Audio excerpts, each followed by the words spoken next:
Vocês trouxeram Bíblia? Olha, muito bem. Estão aprendendo a riscar a Bíblia de vocês, a marcar tudo? Estão lendo em casa, vendo como é que tem uma conexão, como é que é bonito? E estão guardando a palavra no coração de vocês, que é a parte mais importante, que é o nosso alimento, né? Então, vocês deixam aberto em João 14, que é só um começo da conversa, João 14, versículo 23, né? A nossa caminhada espiritual, gente, ela é uma decisão, não é? É uma decisão. Uma coisa é eu ser cristã porque eu herdei, a gente acha que é uma herança, né? Eu sou católica porque a família inteira é católica. E até então nunca pensei direito sobre isso, porque é uma continuidade, né? Vai a família sendo católica, e é o que eu tenho repetido com vocês, a gente é treinado a ir à igreja, mas não é treinado a ouvir. A gente não escuta a palavra. A gente entra e sai, não sabe nem o que foi falado no Evangelho, nem qual é a primeira leitura, nem a segunda, nem o Salmo, nem sabe que uma coisa se conecta à outra. Que tudo, na verdade, é um preparo para o nosso coração, para nos educar. Que, na verdade, o objetivo é nos formar. Então, a gente não tem consciência que tem uma caminhada espiritual. Mas, da mesma forma que a gente cuida do corpo, cuida da saúde física, cuida da saúde emocional, cuida da saúde mental, temos que cuidar da saúde espiritual. Mas não tem mágica, tudo na vida tem investimento. Então é preciso, de vez em quando, parar e ser crítico conosco, na caminhada. Nós estamos nos preparando, Jesus já está fazendo quase 40 dias da ressurreição, que nós vamos celebrar a ascensão. Nesse domingo ainda está dentro do discurso dele da despedida. E a igreja caminha, e quando os discípulos quando eles recebem Pentecostes, o Espírito Santo, eles estavam com quem reunidos? Com Nossa Senhora. Eles estavam reunidos em oração com a mãe. E nós estamos no mês de maio. E sábado nós celebramos Fátima. E Fátima é um mistério muito maior do que a gente tem noção. Muito maior. Quando Nossa Senhora vem, ela aparece a 13 de maio na Cova da Iria, no céu aparece a Virgem Maria. Quando ela aparece, ela vem trazer para nós quem é Deus, né? Ela vem revelar tanta coisa do mistério, mas também revelar a nós mesmos quem somos. E a gente, quando Nossa Senhora fala com a Lúcia, com os meninos, vocês deverão vir aqui todos os meses, nesse mesmo dia, no mesmo horário. E a Lúcia pergunta, quem é a senhora? Fala, vem primeiro, depois eu conto. Volta primeiro, depois eu conto. Eu fico imaginando quantos de nós íamos voltar. Porque a matemática de Deus não é a nossa.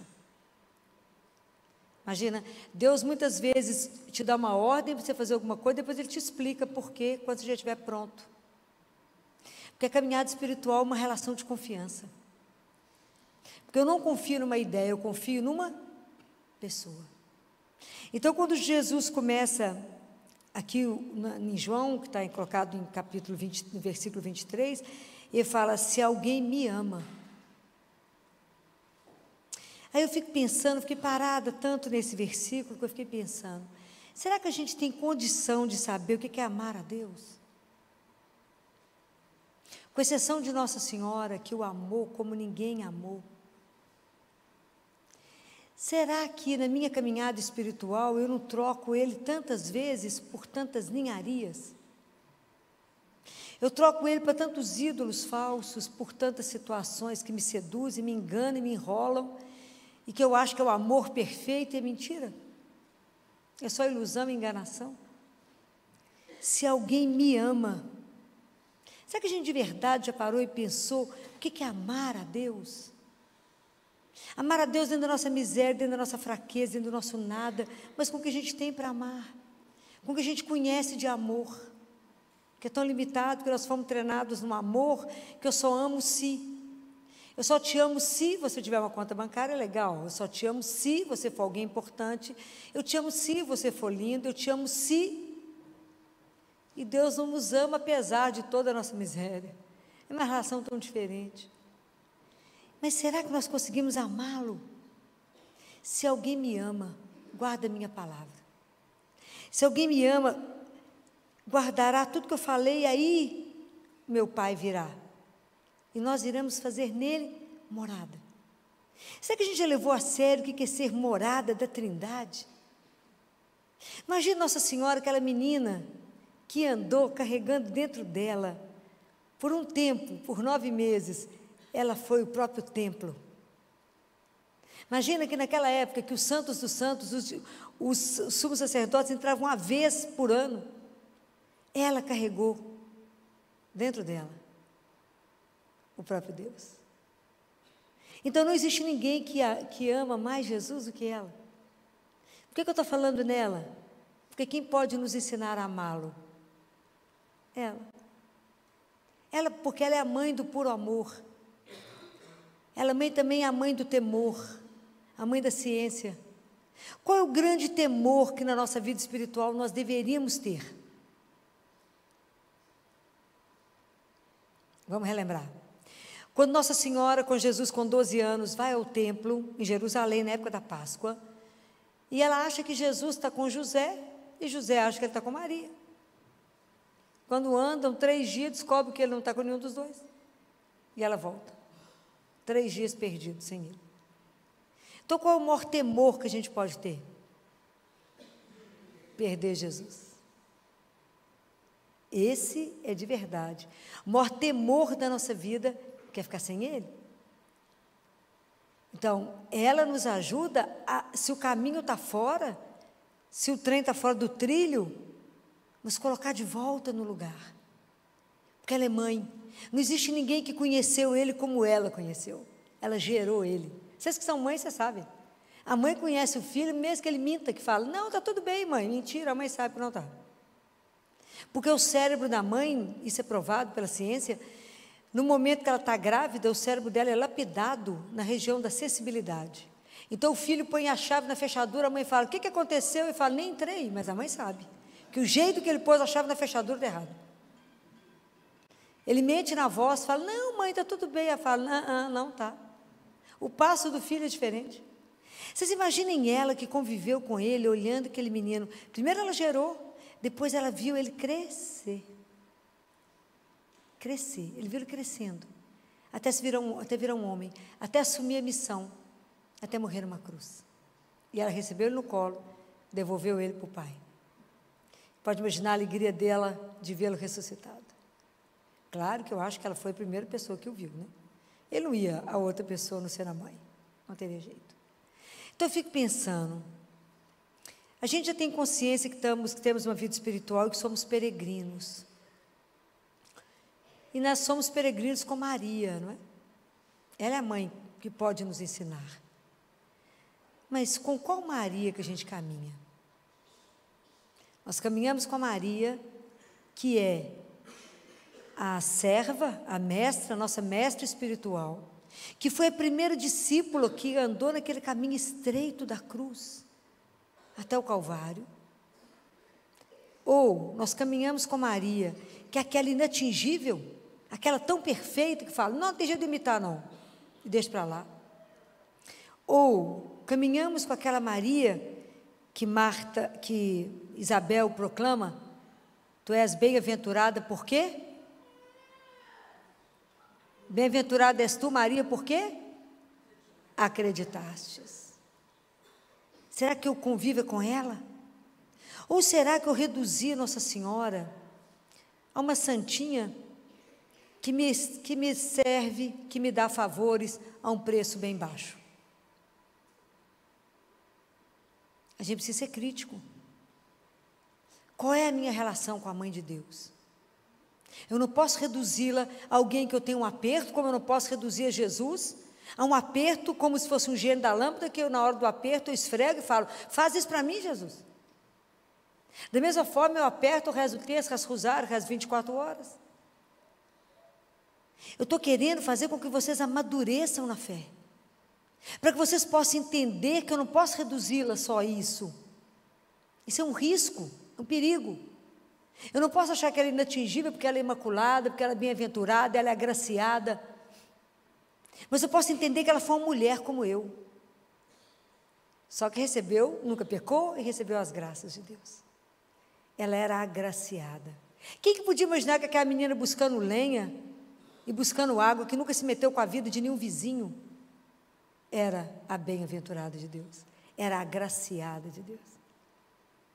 Então ela conhece tudo dele, ela viu ele, tudo, mas nada escapa aos olhos dela. Então hoje ela pode me ensinar o caminho. Hoje eu tenho que entender que ela é minha mestra e falar: mãe, me ensina. A senhora que foi a primeira discípula que andou atrás dele naquele caminho difícil, duro, a senhora aprendeu a conviver diante de um silêncio de Deus. Por tudo que a senhora passou, Deus foi silencioso. Deus se manifesta na anunciação e depois se cala. 30 anos de silêncio. Quando José é mandado para o Egito, a frase que está escrita na palavra de Deus é: pega a mulher e o menino e foge para o Egito. Herodes está querendo matar. O caminho tinha que ser rápido e ao mesmo tempo lento, porque eles tinham que fugir, eles tinham que ir por estrada alternativa, porque o resto estava tudo para Herodes pegá-los. Então eles encontraram um monte de coisa, muito mais obstáculos, mas tinha que ser rápido e lento tudo ao mesmo tempo, era uma loucura. E falou: fica lá até que a minha boca fale de novo. Quanto tempo demorou? 7 anos. E nós acabamos de rezar e falamos: Deus não me escuta, Deus me esqueceu, Deus me abandonou. Já demorou 7 anos? Não. Demorou 30 em Nazaré? Não. Então Nossa Senhora traz para nós, quando ela vem em Fátima, renovar a nossa confiança. Quando o anjo aparece pela primeira vez para preparar os meninos para a vinda dela, alguém se lembra o que o anjo falou para os meninos?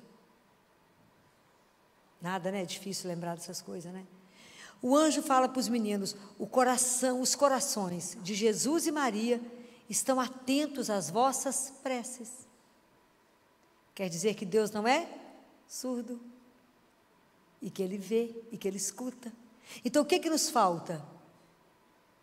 Confiar, que eu falo e Ele escuta, e que eu tenho uma poderosa intercessora diante dEle.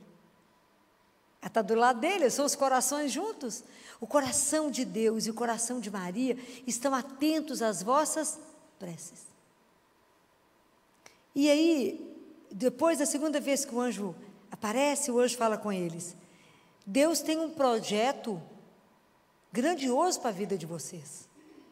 Era só para a vida dos 3, Lúcia, Jacinta e Francisco? Não, é para a sua vida, é para a minha vida. O que nos falta? Acreditar. Bem-aventurada és tu, Maria, por quê? Acreditaste. E porque acreditou, tudo aconteceu. Se tu me amar, se você me amar e guardar os meus mandamentos, fala, os mandamentos de Deus é muito difícil. Não. Deus nos orienta a viver bem com Ele e com o próximo. Amar a Ele sobre todas as coisas, não coloque nada acima de mim nem à minha frente. Quem te deu a vida? Quem te soprou? Falou, bem-vindo à vida, que é eterna. Quem te convidou? Ele. Colocar quem à frente dele? Ninguém. Quem acima dele? Ninguém. Quem que te põe de pé quando você entra aqui destruído? Ele. Quem que renova a sua força? Ele. Quando você está deprimido, entristecido, que de repente seu coração enche de uma alegria, que você escuta uma palavra que te diz: não fostes vós que me escolhestes, foi eu que vos escolhi. Você até reanima o corpo e fala, uai. E quando essa palavra vem e te levanta. Então ele falou, por que eu estou te orientando? Os mandamentos são as minhas orientações, para que você não tenha problema com seu irmão. E não tenha problema com o Senhor teu Deus. Então não mexe com um casado. Nem você que é casado, arruma uma mulher casada. Para que essa confusão de adultério? Ele falou, porque é uma delícia, é mesmo. Pecado é doce no início, amarga depois. Não mata, não rouba, não gema, é uma delícia ter muito dinheiro. Para quê mesmo? Não rouba, não mente, não calunia. Não fica escutando o outro falar mal de alguém, porque você está sendo cúmplice do pecado do outro. Isso é grave, Está escrito na palavra de Deus. Ah, filho, a gente nem sabe quais são os mandamentos. Pois é, porque a gente não leva a sério. Eu não amo.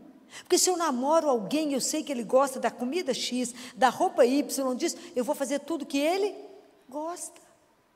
Mas com Deus a gente vai levando mais ou menos. Na hora que ele me chamou, eu dou um jeito no corpo, eu falo, não, bem que eu acreditava no Senhor. Como que a gente leva a nossa vida espiritual no mais ou menos? Quantos de nós estão trazendo a Bíblia de tanto que eu falo na cabeça de vocês?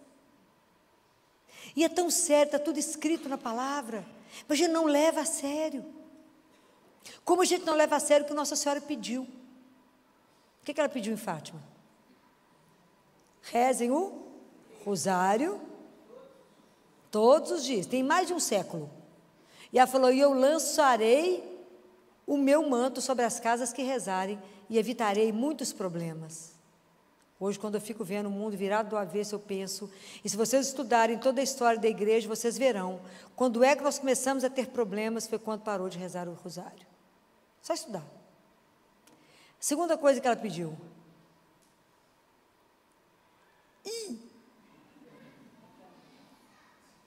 Ela fala assim com Lúcia, vocês estão dispostos a sofrer para a salvação de uma alma? Para a conversão dos pecadores? Fala, Filó, nós vivemos num mundo absolutamente individualista, o problema é do outro que não crê, eu vou me salvar, o problema é do outro. Né? Nós estamos nesse mundo que só pensa cada um em si, é isso que Nossa Senhora pediu? Não. Eu sou responsável pela salvação de vocês, por isso que eu estou aqui toda terça-feira, eu tenho que me salvar e salvar vocês. Faço não. Por quê? Porque está escrito em Gênesis, pode marcar, capítulo 4, versículo 9, está escrito, onde está o teu irmão? Vocês lembram quando é que está escrita essa cena? Caim acaba de matar Abel. Deus Pai fala, Caim, cadê Abel? Eu falo, sei não, senhor. Acabou de matar ele. Aonde, Caim? Que está seu irmão? Não vi não, senhor. Como é que mente para Deus? Como se Deus não visse. Gênesis é lá no início.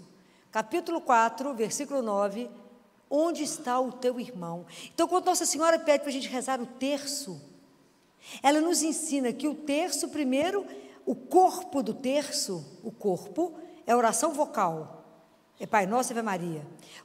Mas a alma do terço são os mistérios da vida de Jesus. Porque tudo estava guardado no coração de Nossa Senhora, porque ela pede a devoção imaculada do coração dela. E ela pede a reparação e a devoção ao coração.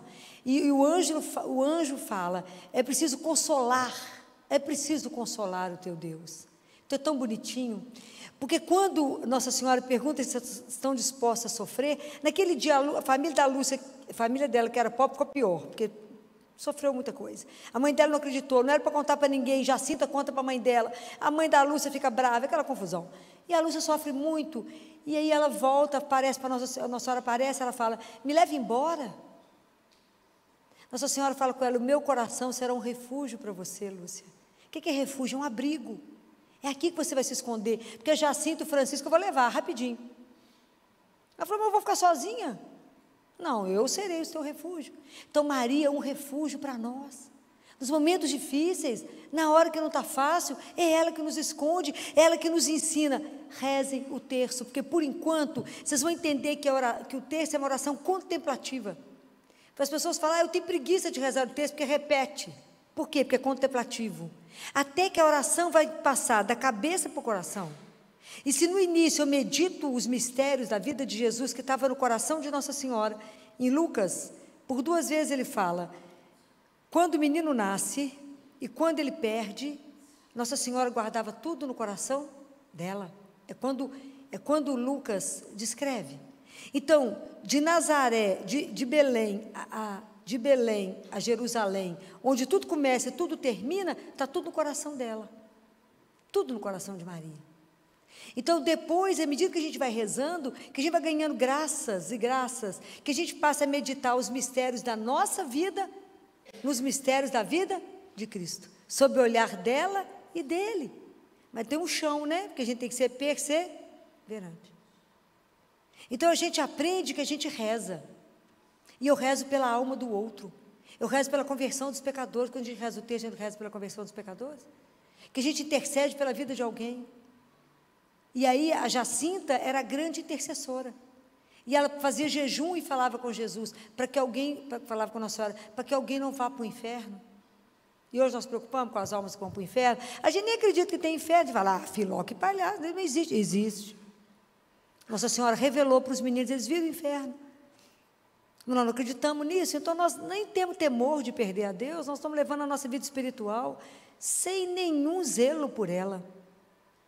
Então, quando ela pede, a gente precisa lembrar disso. A Jacinta pegava uma plantinha que tinha espinho e apertava na mãozinha dela e oferecia isso a Deus.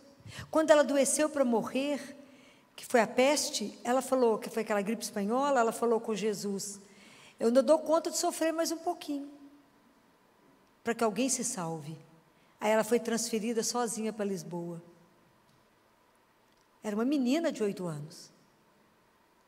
E como Francisco era o adorador, quando Nossa Senhora falou que ele ia morrer cedo, eles iam para a escola e falavam com a Lúcia assim, Lúcia, vai você estudar, que você tem que aprender a ler, que ela falou que você vai ficar aqui. Nós vamos embora daqui a pouco, vou ficar aqui consolando Nosso Senhor. E o tempo que ela ia para a escola, ele ficava dentro do lado do Santíssimo adorando Jesus. Uma criança de 6 anos. E nós, mal passamos lá uma vez, porque a Filó fala tanto na nossa cabeça que tem que vir adorar Jesus, que de vez em quando a gente passa na igreja e fala, Filó, fui lá, viu? Compreendem? Nós levamos, como é que eu vou amá-lo? Eu amo uma pessoa. Cristianismo não é uma ideia, é uma pessoa. Então, agora vai lá na carta de Pedro, primeira carta de Pedro, que foi do Evangelho de domingo. Primeira carta de Pedro, capítulo 3. Abre lá. No versículo 15, Pedro nos faz um desafio aqui muito grande. Ele fala, santificai a Cristo Senhor em vossos corações, estando sempre prontos a dar razão da vossa esperança para todo aquele que vos pedir. Se as pessoas chegarem perto de você hoje e falam assim, por que você acredita em Jesus? Você dá conta de defender a sua fé? Você tem argumentos para defender a sua fé? Sim ou não? Fala, filho, acho que vou ficar meio embaraçada. Eu vou falar com as pessoas assim, eu prefiro não discutir. É porque a gente não sabe nada. É para morrer de vergonha.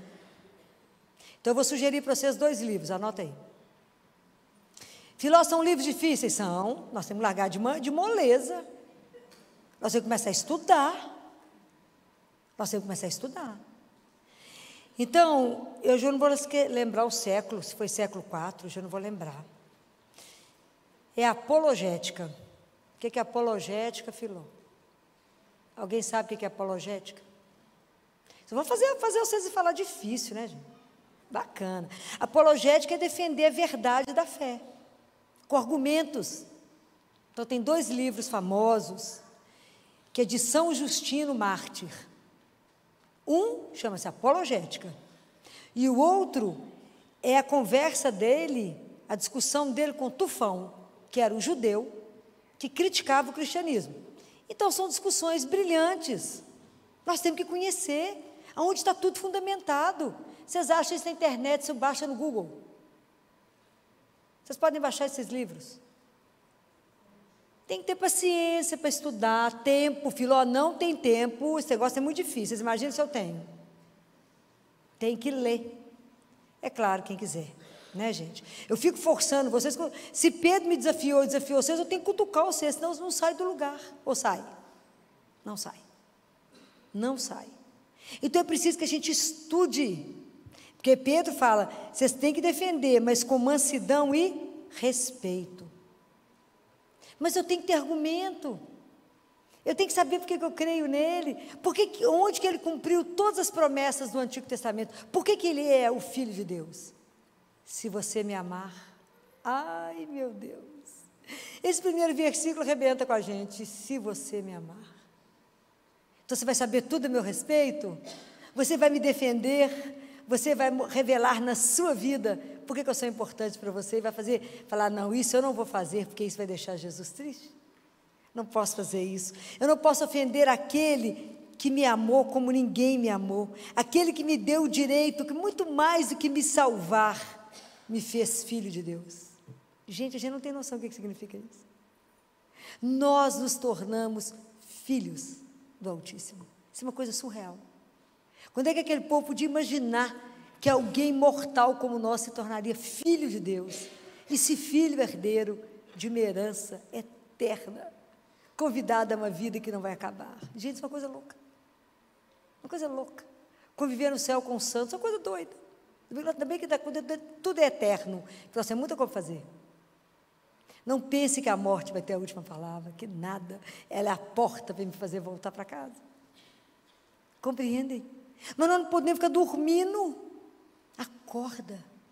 Quanto tempo a gente gasta no celular? É muito. Mas para ler é uma luta. Estou falando mentira? Estou não, mas a gente adora o TikTok, que eu quero matar o povo com o TikTok, que hoje é a principal causa de doença psiquiátrica. E não é brincadeira, mas lê, não lê. Nós estamos perdendo o hábito da leitura, estamos escrevendo mal, falando mal, por quê? Porque a gente não lê. Vai ler. São Justino Mártir, 2 livros, maravilhosos. É difícil mesmo. Mas a gente lê, discute com os padres, chama o Espírito Santo para ajudar, sim, nós vamos levando. Mas temos que aprender. Tem que aprender a defender. Então, quando Nossa Senhora vem em Fátima e nos convida a rezar o rosário, para que a gente aprenda a entender que somos amados por Deus, que Ele cuida de nós.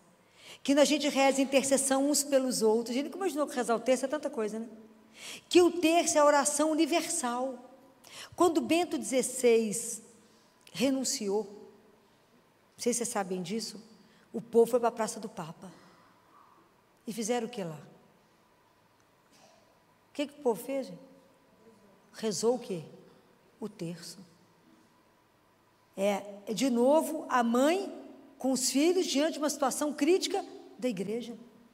Um momento difícil. Então o terço tem essa função eclesial. Eles rezaram em várias línguas. Igual quando a gente está em Fátima. A gente reza Ave Maria, quando vocês estão lá em Fátima, você reza, cada um reza um mistério do terço, cada país reza um mistério. A pessoa, quem está lá sabe que acabou a Ave Maria, cada um responde Santa Maria na sua língua. É o povo reunido diante da mãe, intercedendo e pedindo ao Pai. É maravilhoso a intercessão dela, de uma mãe. Mãe me ensina a amar, mãe me ensina a caminhar. Com quem? Com seu filho. Me ajuda a viver as demoras dele. Me ajuda a ter a paciência que a senhora teve. Me ajuda a confiar como somente a senhora confiou. Me ajuda a não desistir na hora que a vida está dura. E que eu acho que Deus está demorando demais. Você só esperou 30 anos. Me ajuda. Me ajuda a não duvidar que Ele é Deus e que nós caminhamos junto com a senhora e com Ele para voltar para o céu. Que a gente veio do amor e volta para o amor. Me ajuda a não desistir quando a vida vai dizendo não. Me ajuda a não ter medo, como a senhora não teve, de tanta situação difícil. Me ajuda só a dar a mão a Ele e fala, vamos. A senhora que deu a mão para Ele tantas vezes, para Ele aprender a andar, para Ele não tropeçar. Me ajuda. É assim. A gente tem que pedir a Deus, a ela, que nos ajude. E está escrito, né, que a gente fala assim, não, mas no final o coração de nós, está escrito, o Imaculado Coração vai. Como é que vocês acham que isso vai acontecer? Como é que vocês acham? Vocês acham que Nossa Senhora vai aparecer de repente e fazer assim, uau? Vocês acham? Imagina ela discreta do jeito que era, silenciosa do jeito que era. Vai fazer alguma apoteose? Não. Se Jesus, que com a ressurreição dele podia ter feito de tudo, e já hoje a gente nem estaria aqui conversando, porque ele já teria se manifestado e todo mundo estaria convertido. Nossa Senhora, Ele hoje, aquilo que a gente falou semana passada, para que a gente descubra que Ele está vivo, Ele precisa de você para poder estar convertido e anunciar ao outro a alegria de ter um Deus vivo. O triunfo do Imaculado Coração de Maria só vai acontecer quando a gente cumprindo a oração do terço, a conversão ao Imaculado Coração dela, a reparação dos sábados, o nosso coração se abrir para que o Espírito Santo possa formar Jesus em cada um de nós. Se alguém me ama, vai ser um outro Cristo. Compreendem?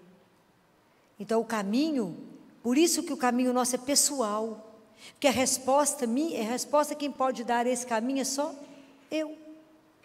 E a gente acha que existe sempre uma desproporção ao que Deus nos pede para o que Deus faz. Nossa Senhora falou assim: para que exista paz no mundo, é preciso que você reze o terço. A gente acredita nisso? Não, tanto que a gente não reza. Porque a gente não acredita que a minha oração do terço vai trazer a paz ao mundo. É porque Deus pede muito, o que Deus pede é pouco para a grandeza do que Ele vai fazer. Então, quando Nossa Senhora, quando Naamã, lembra da história de Naamã, o sírio? Lembra? Que ele vai até Eliseu, que ele tinha lepra. Ele atravessa, chega até Eliseu não aparece para ele, fica dentro da tenda e fala: vai lavar 7 vezes lá no Rio Jordão. Ele fala: não vou. O pessoal fala: gente, o servo dele falou: mas se ele tivesse pedido uma coisa difícil, eu não ia fazer? E ele pediu uma coisa tão facinho, você já veio até aqui, vai lá e mergulha 7 vezes. Ele mergulhou 7 vezes, saiu com a pele curada. Então, se a gente não acredita, porque Deus está pedindo, reze o terço, e a sua oração fará diferença para a paz no mundo. Então, Deus pede muito pouco para a grandiosidade do que Ele vai fazer. Então, o que nos falta? Por que a gente não reza o terço? Porque a gente não confia e porque a gente é desobediente. E a gente fica de ano, não, depois eu me converto, não, na hora que eu adoecer, não, na hora que eu estiver próximo de morrer, não. E que dia vai ser? É hoje. Que dia que eu tenho para amar e servir a Deus? Hoje. Então eu quero terminar falando uma coisa para vocês. Da mesma forma como o anjo disse, Deus tem um projeto na vida de cada um, como tem para os meninos e tem para cada um de nós. O nosso grande desafio na vida é aprender a amar a Deus acima de todas as coisas, é o primeiro mandamento. Ame a Deus acima de todas as coisas, se alguém me amar. Ame a Deus, escuta Israel, ouve, ama a Deus acima de todas as coisas da sua vida, mais do que a você mesmo, primeiro ame a Deus. E se vocês começarem a prestar atenção nisso, comece a exercitar. E cada vez que vocês levantarem, se nós somos o sonho de amor dEle, nós só existimos porque Ele nos amou tanto, e nos ama, por isso nós nos mantém vivos, porque Ele nos sustenta no amor. Pergunta para Ele de manhã: Senhor, como é que o Senhor me sonha hoje? E deixa Deus ser Deus na sua vida. E não põe limite nele, deixa Deus fazer na sua vida o que Ele sonha para hoje. Porque para amar e servir a Deus nós só temos agora. Nós não sabemos se eu chego ali. Não sabemos. Então que a gente aprenda a ter essa docilidade. Que a gente aprenda a ser desafiado, né? Hoje nós estamos sendo muito desafiados para amar. Então, para amar eu preciso conhecer as verdades. Estou chamando vocês para estudar apologética, para abrir a palavra, ler a palavra. Quanto mais vocês ficarem perto da palavra de Deus, quanto mais vocês ficarem na Eucaristia, na missa, mais vocês irão aprender. É igual a comida diante do fogo, ela é transformada porque ela é queimada ali, ela é aquecida. Nós precisamos do Espírito Santo, que é o outro, que é o nosso defensor, né? Que Deus fala: vou pedir a Deus que mande para vocês o Paráclito. A definição, a tradução de Paráclito é aquele que está ao lado para defender. E na palavra de Deus vocês vão entender que nenhuma palavra é dita à toa. E ele fala o outro Paráclito, porque o primeiro defensor nós já temos, é Jesus. Né? Então que Nossa Senhora possa interceder por nós nessa noite, né? Para nos ajudar a amar o Filho dela, nos dar um coração parecido com o dela, porque igual o dela nunca vai ter, mas parecido com o dela, para que a gente possa amar a Deus, amá-lo e servi-lo. Que essa seja sempre a nossa grande missão, nosso grande desejo do coração, fazer a vontade do Senhor cada dia da nossa vida, estar atento a tudo dele, amá-lo, para que Ele possa vir fazer morada em nós, para que a gente também possa um dia ser o templo onde Deus habita, para que a gente possa com isso levar a palavra de Deus ao outro, para que isso gere alegria no outro. Foi isso quando Filipe levou a palavra. Mas que a gente saiba defender a nossa fé, anunciar o Deus que é vivo com as verdades que já estão publicadas. Nos basta estudar. Então, que Nossa Senhora nos dê perseverança, nos dê força, nos dê coragem, nos conceda, olhe para cada um de nós e interceda nesse momento diante de Deus por nós, que ela como mãe sabe quais são as graças espirituais que cada um aqui hoje precisa, para que de verdade a gente possa amar Jesus como ela o amou. Louvado seja nosso Senhor Jesus Cristo.